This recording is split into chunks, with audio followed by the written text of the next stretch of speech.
A visão é um fator indispensável para quem quer construir o futuro.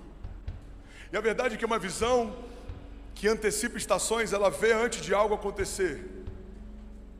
Mas uma visão natural, ela vê depois que algo já aconteceu. E é isso que diferencia quem faz a história de quem vive a história. Segundo alguns sociólogos, o mundo é dividido em dois blocos, sendo bem simplista. Um bloco é daqueles que fazem cultura e o outro bloco é daqueles que seguem cultura. E os sociólogos dizem que 97% do mundo segue cultura e só 3% do mundo cria cultura. E é por isso que a gente vê alguns jovens hoje que eles conseguem influenciar uma geração. Eles começam a usar uma roupa estranha e daqui a pouco tem uma geração inteira usando. Você deve lembrar do corte de cabelo do Ronaldo Fenômeno naquela Copa, o corte cascão. E todo moleque de 10 anos, 12 anos, 15 anos correu até algum barbeiro e tentou fazer igual. Por quê? Porque é comum a gente ter algumas pessoas que influenciam, o que elas fazem acaba se tornando uma referência, acaba se tornando uma tendência. Você está comigo? Diga amém.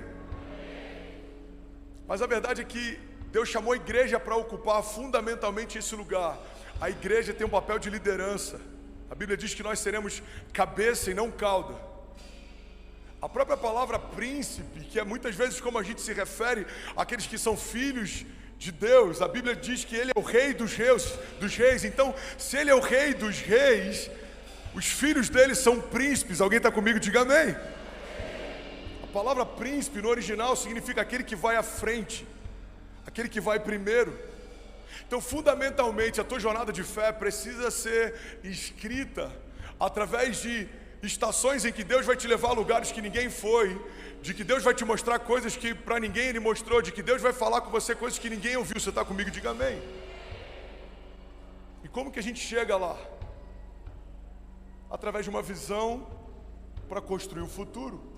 Eu quero falar sobre duas coisas fundamentais para a gente viver os milagres que Deus tem para nós. O primeiro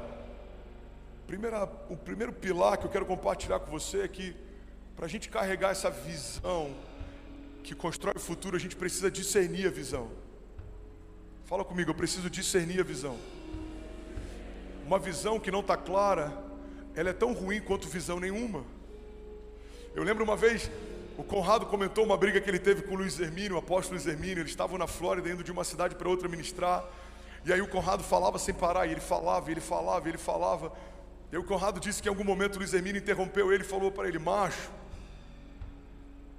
sabe qual é o problema? Você é muito expansivo, mas você está falando sobre coisas que você ainda não discerniu. E o problema é que quando a gente tenta expandir o que a gente não discerniu, a gente acaba expandindo confusão.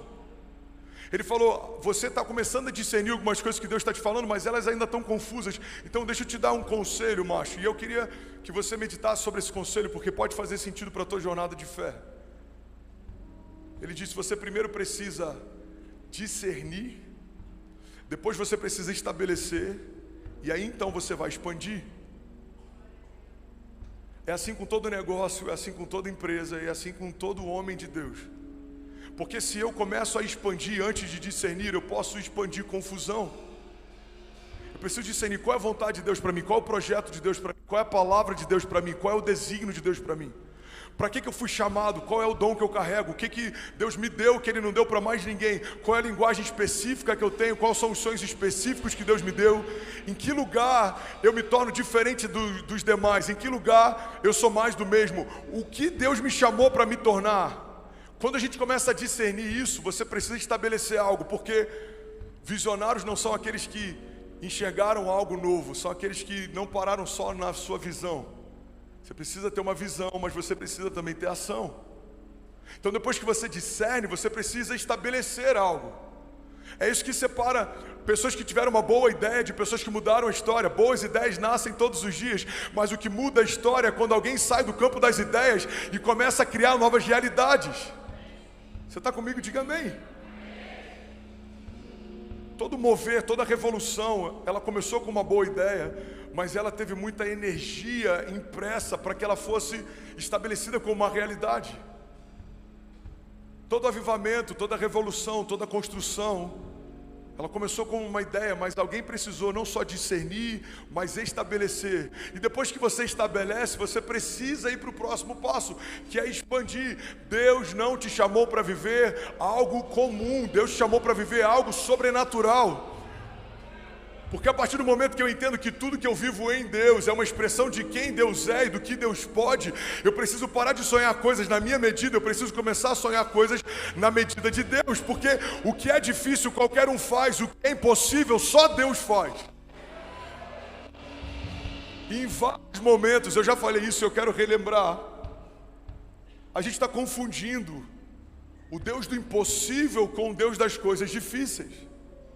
Não, Deus não é o Deus das coisas difíceis. As coisas difíceis, qualquer homem com uma boa estratégia faz.